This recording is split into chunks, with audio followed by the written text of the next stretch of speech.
Today I want to show you how to tell if your ToC has been edited manually. This is a macro that I wrote because a number of people have created automated ToC, and then when they send it to the attorney or other person that they're working with, that person usually will edit the automated ToC manually. So let's just look at a sample document. I'm just going to do a quickie for people who haven't done a table of contents before. So in this very short document, I just have 5 paragraphs with attendant headings.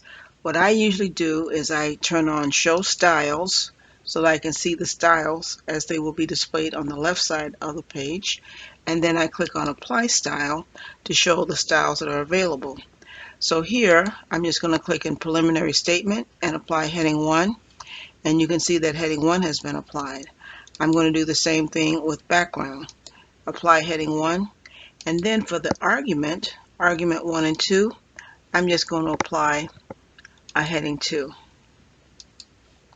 And for the conclusion, we'll go back to heading 1.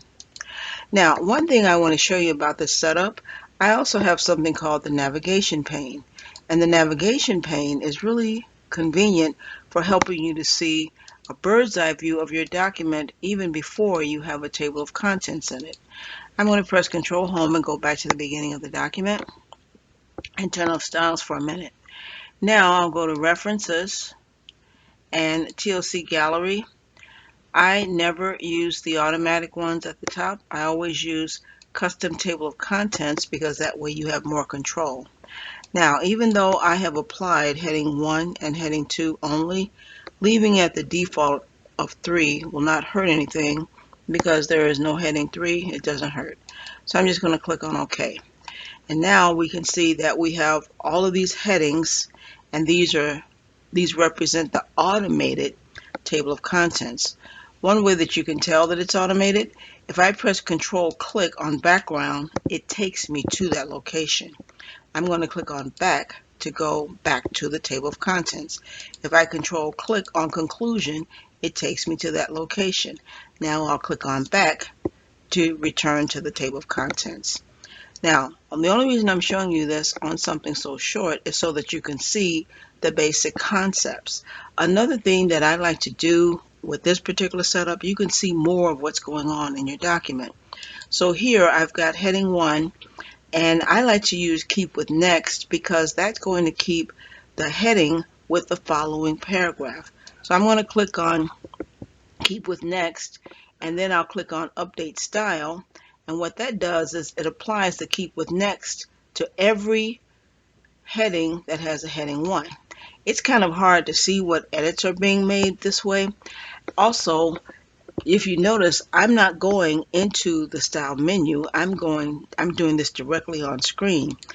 So you can use direct formatting, but as long as you choose update style, that will convert direct formatting to a style. So now let's say if I want all the headings to be 22 point, I can make that change in this one style, and then as soon as I click on update style, the other headings take on that same format. So now let's say that you've done a table of contents. I'm just going to stick with this simple one, and you have sent this to whoever you're collaborating with, and they decide to make some changes to the table of contents. So I'm just going to add background and say more text added by your collaborator.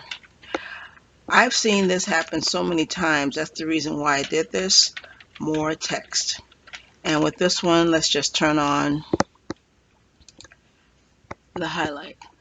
What will happen then if you are not aware that they've made manual edits? When you get the document back and then you choose update, or if you have certain settings turned on in Word, it will automatically update the table of contents, not with the new text that's in your table of contents, but as it was set up originally. So if I click on Update ToC, all of those manual edits are gone. That's what would happen in the real world.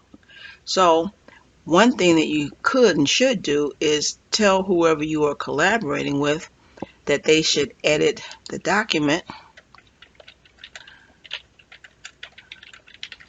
and then they can go to the table of contents. They can right click and choose update field, and then you always want to update the entire table. Click OK, and then there's your additional text. So I'm going to remove this additional text, and I'm going to update the ToC, and now we're back where we were.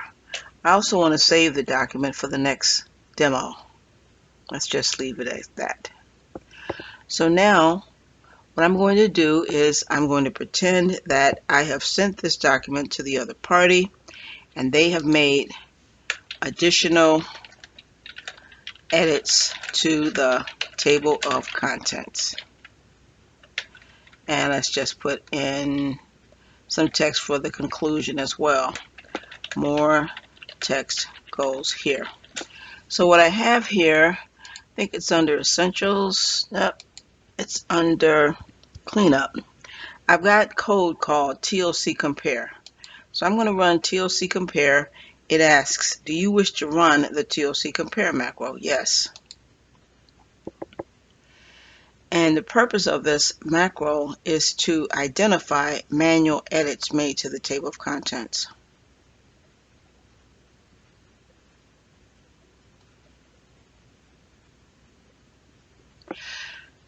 So the comparison is now complete.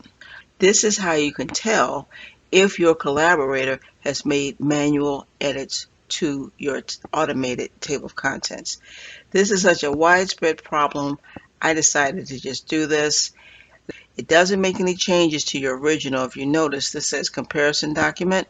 What it does is it only edits a copy of your document, so your precious text will remain safe. Thanks for watching. Let me know what I can do for you. Bye.